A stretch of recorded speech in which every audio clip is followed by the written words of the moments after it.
Filibusterismo, buod ng Kabanata 16, ang mga kapighatian ng isang inchik. Masaya ang tahanan ni Quiroga ng gabing iyon dahil sa handang hapunan. Dumating ang mga mangangalakal, mga praile, mga militar at mga kawani ng pamahalaan. Naroon din ang mga suki niya sa tindahan upang makisalo sa pagtitipon. Naririnig ang malakas na halakhakan at tunog ng mga basong nagbabanggaan. Amoy na amoy ang usok ng apyan at tabako sa buong silid. Ginawa ni Quiroga ang handaan dahil sa pangarap niyang magkaroon ng konsulado ng mga inchik sa Pilipinas at siya ang gawing konsul. Abalang-abala si Quiroga sa pagbati sa kanyang mga panauhin habang nakadamit mandarin at nakangiti. Alam niyang ang handa lamang ang dahilan ng kanilang pagpunta. Kabilang sa mga bisita si Ginoong Gonzales na tumutuligsa sa mga inchik sa pahayagan at Don Timoteo na tutol sa pangangalakal ng ibang dayuhan sa Pilipinas. Dumating si Simon matapos nang kumain ang mga panauhin. Hindi na siya napilit ni Quiroga na maghapunan. Lumapit ang mga mangangalakal at inilahad ang kani-kanilang hinaing sa pagnenegosyo. Masyado na ang katiwalian sa daungan. Hindi na matapos-tapos ang pagpapayari rito kaya tuloy tumataas ang halaga ng mga paninda.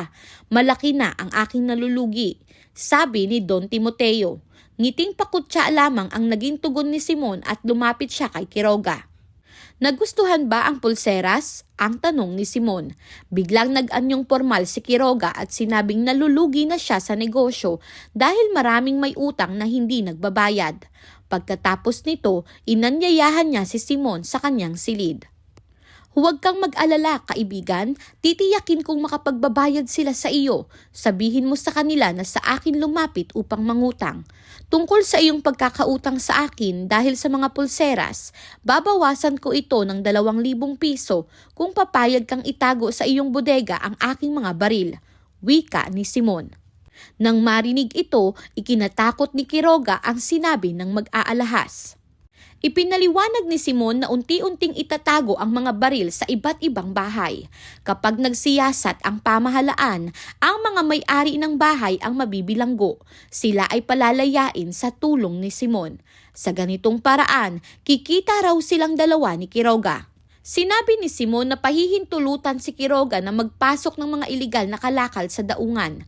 Kung hindi ito papayag, lalapit siya sa iba. Sisingilin niya ang inchik sa mga utang nito.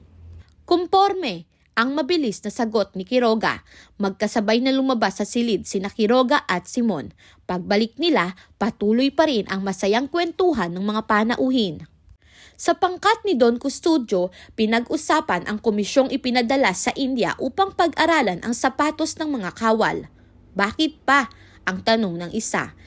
Hindi na kailangan pang magsapatos ang mga kawal na Indio sapagkat sanay naman silang walang sapin sa paa. Dugtong nito.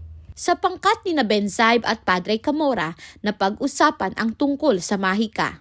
Ibinalita ni Juanito Pelaez ang palabas sa perya ni Mr. Leeds. Ikinuwento niya ang tungkol sa ulong nagsasalita. Sa panahon ngayon ay di na totoo iyan. Gawa lamang ito ng mga ilusyon na gamit ang mga salamin. Ang salansang ni Benzaib. Bakit hindi natin puntahan at tingnan upang ating malaman kung totoo o hindi? Ang anyaya ni Simon. Matamang nakikinig pala siya sa kanilang usapan. Sabay-sabay na umalis ang 12 panauhin ni Quiroga. Nagtungo sila sa perya upang manood ng palabas ni Mr. Leeds.